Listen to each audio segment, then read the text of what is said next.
All right, let's dive into this deep dive on superfoods. Yeah.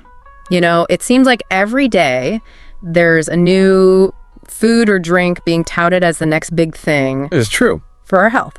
So we're going to try to get to the bottom of it today. Yeah, we've got 3 different sources. 3 sources. That we're going to be looking at to kind of unpack all the hype around superfoods. Okay, yeah, and see what the science actually says. Right. So where do we even begin with this? Like, what even is a superfood? Well, that's a great question because actually the term superfood, it's not a scientific term at all. Oh, really? There's no official definition. And in fact, the European Union, they actually banned the word superfood from being used on product labels. Wow, they banned it. Yeah. Why'd they do that?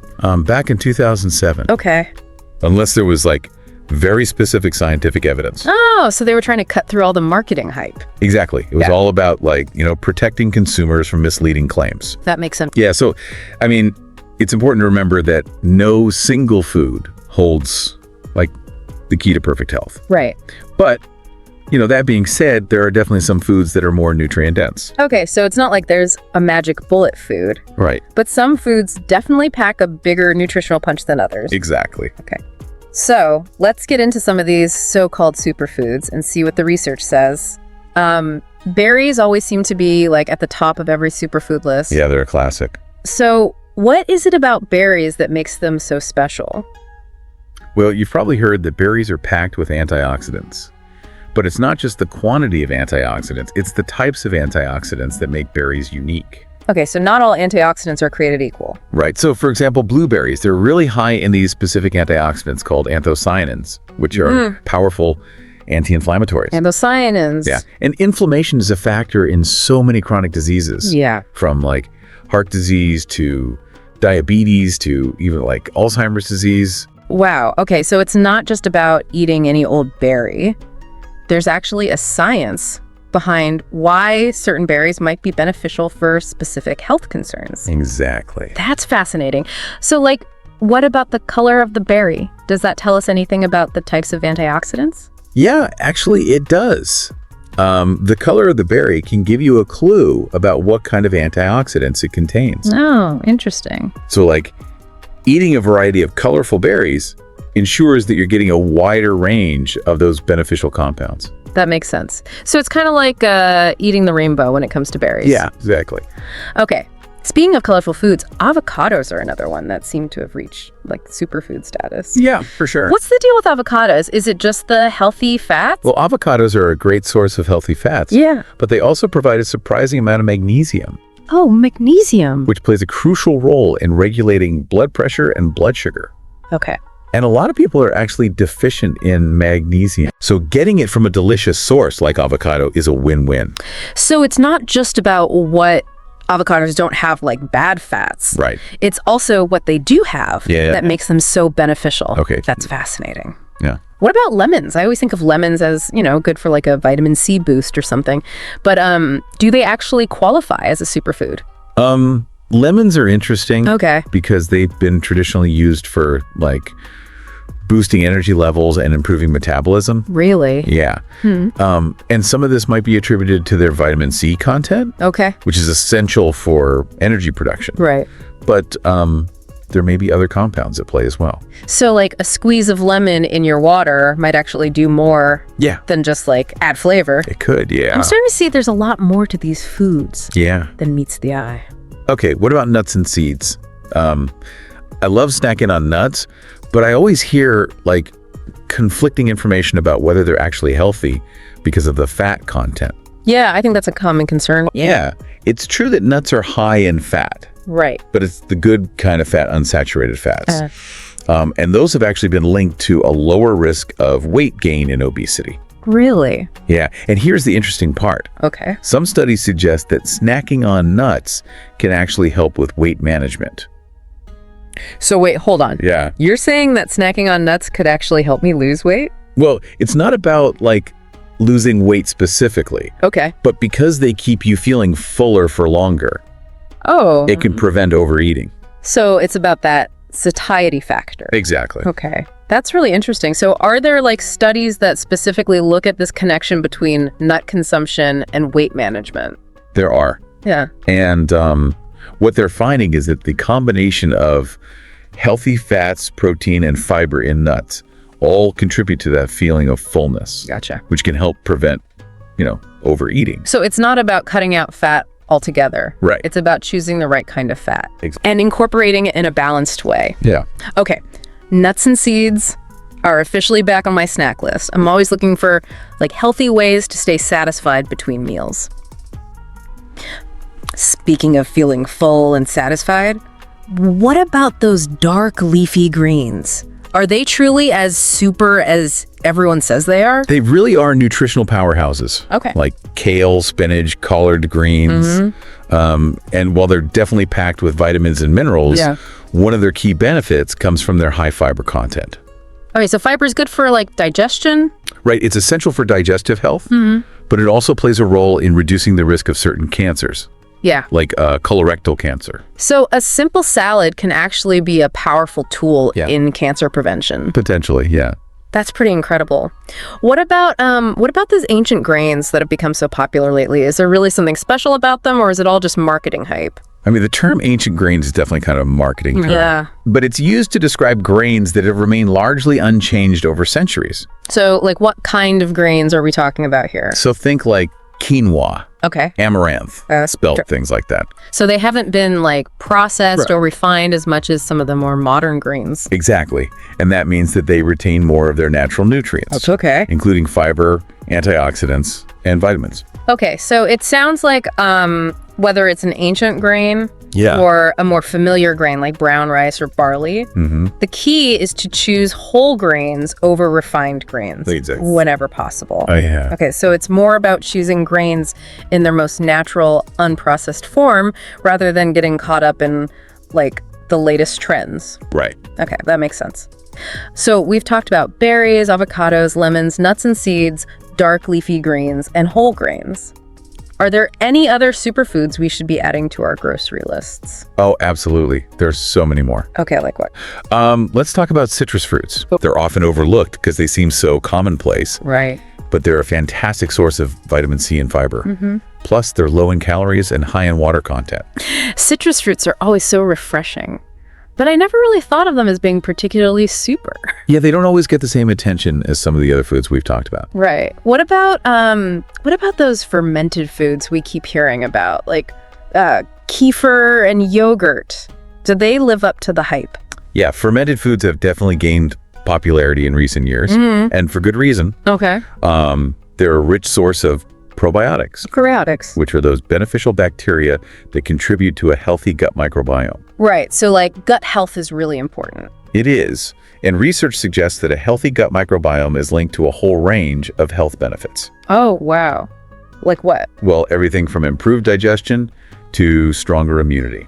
Okay, so adding a little yogurt or kefir to our diets could actually be a way to support our overall health. It's definitely something to consider. Okay, and that kind of brings up a bigger point, right? Yeah. It's not about obsessing over any single superfood, right. Rather incorporating a variety of nutrient-rich foods into a balanced diet. It's all about the big picture. The big picture. Okay, so what are some other superfoods that we should be thinking about? We've talked about a lot of plant-based foods, but are there any superfoods from the animal kingdom? Actually, there is one that deserves a special mention. Okay, I'm intrigued.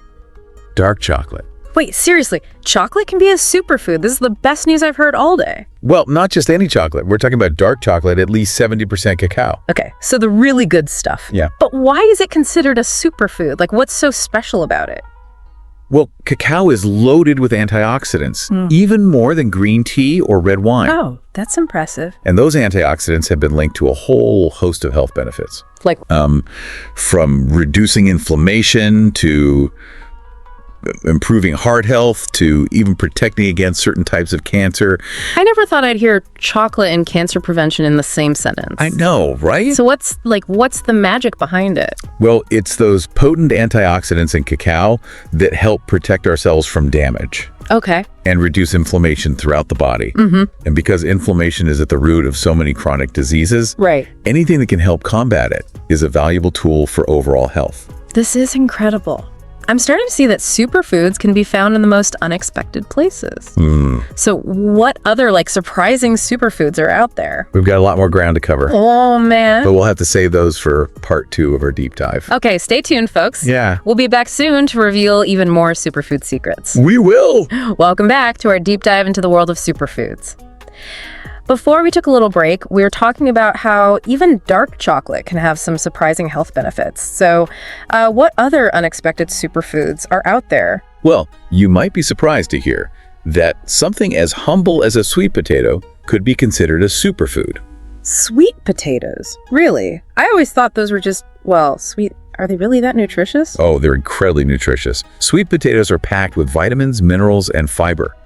And they're a great source of carotenoids. Carotenoids, those are the ones that are good for our eyes, right? That's right.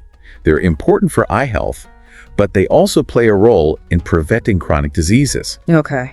And in the case of sweet potatoes, the carotenoids they contain may actually contribute to preventing conditions like diabetes, obesity, and even cancer. So even though they're sweet, they're actually good for blood sugar control. That seems kind of counterintuitive. I know, right? But it's because sweet potatoes have a lower glycemic index than regular potatoes. Okay. Which means they don't cause as much of a spike in blood sugar levels. They also contain a good amount of fiber, which helps slow down the absorption of sugar into the bloodstream. Okay, that makes a lot of sense. I'm definitely adding sweet potatoes to my shopping list this week. What other superfoods should we be talking about? Let's talk about beans and legumes. Beans. I always think of them as more of a side dish, not necessarily a superfood. What makes them so special? Beans and legumes are packed with plant-based protein, fiber, and a whole range of essential vitamins and minerals. And research has shown that they can play a role in weight management, regulating blood sugar levels, and reducing the risk of chronic diseases. So a hearty bowl of lentil soup or chickpea salad can actually be super-powered meals. Absolutely. And don't forget about peanuts. They're technically legumes too. Right. And they offer similar benefits. Peanut butter on whole grain toast, a superfood breakfast of champions. All right, what other superfoods are out there? Let's move on to pomegranates.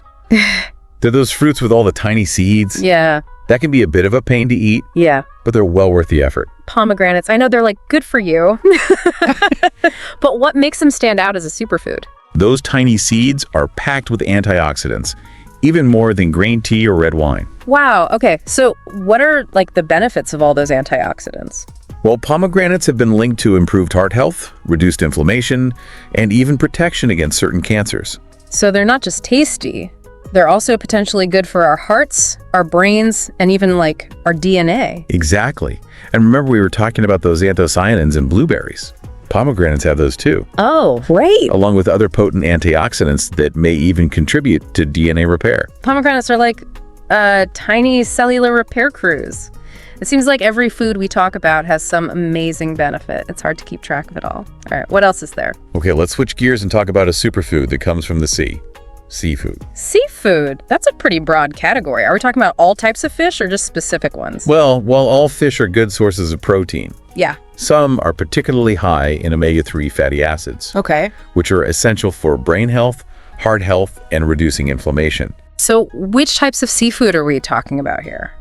Think fatty fish like salmon, sardines, mackerel, and herring. Gotcha. Those are the ones that are packed with those beneficial omega-3s. Okay. The American Heart Association actually recommends eating at least 2 servings of fish per week for optimal health. Okay, I can definitely get behind that. I love a good excuse to eat more sushi. But what about people who don't eat fish? Are there any good plant-based sources of omega-3s? There are, but they're not as easily absorbed by the body as the omega-3s found in fatty fish. Good plant-based sources include things like flax seeds, chia seeds, and walnuts. Good to know. So we've got berries, avocados, lemons, nuts and seeds, dark leafy greens, whole grains, dark chocolate, sweet potatoes, beans and legumes, pomegranates, and seafood. What are we missing? Well, we can't forget about garlic and onions. Garlic and onions, I wouldn't exactly call those superfoods. They're more pungent. What makes them so special? They're both part of the allium family, which is known for its potent health benefits. For starters, they have antibacterial and antiviral properties. Okay. They've also been linked to reducing the risk of cancer, improving heart health, and even boosting the immune system. So a little garlic in my pasta sauce or some onions on my burger can actually help like fight off germs. That's the idea. And here's an interesting fact. Garlic has been used medicinally for centuries. Oh, wow. To treat a wide range of ailments, from colds and flu to high blood pressure and even diabetes. Wow, garlic is a lot more versatile than I thought. It seems like every food we talk about has some surprising benefit. Yeah. Are there any other like superfoods lurking in our kitchens that we might be overlooking? Absolutely. Let's talk about mushrooms. Mushrooms, really? Yeah. What makes them so super? They're a good source of protein, fiber, vitamins, and minerals. Okay. But they also contain unique antioxidants that aren't found in many other foods. Like what? Mushrooms contain compounds called polysaccharides, which have been shown to boost the immune system and even fight cancer cells. Wow. So mushrooms are like tiny warriors defending our bodies from disease. And I've heard that some mushrooms are even good for brain health. Is that right? That's right. Some mushrooms, like lion's mane, have been linked to improved cognitive function and memory. Mushrooms for a sharper mind. I'm definitely going to be eating more of those. What other amazing superfoods are out there? There's one more category I'd like to mention: cruciferous vegetables. Cruciferous vegetables? That sounds kind of intense. What are those exactly? It's a family of vegetables that includes broccoli, cauliflower, Brussels sprouts, kale, and cabbage. Okay, yeah, those are some strong flavors, but I know they're good for you. They're incredibly healthy. Cruciferous vegetables are packed with vitamins, minerals, fiber, and antioxidants, and they've been linked to a lower risk of cancer, heart disease, and other chronic diseases. So a plate of roasted broccoli or a side of Brussels sprouts can actually be superhero sidekicks. Exactly. And they're not just good for our bodies, they're also good for the planet. Oh, okay. Cruciferous vegetables are relatively easy to grow and require fewer resources than some other crops. Sustainable and healthy. What's not to love? Okay, it seems like we've covered just about every food group at this point. Is there anything else we need to know about superfoods? Well, there's one last superfood I'd like to mention, and it's not actually a food at all. Wait, what? You're going to leave us hanging again? I promise, this is the last one, but we'll have to save it for part 3 of our deep dive. Oh man, all right. Stay tuned, folks. We'll be back soon to reveal the final superfood secret.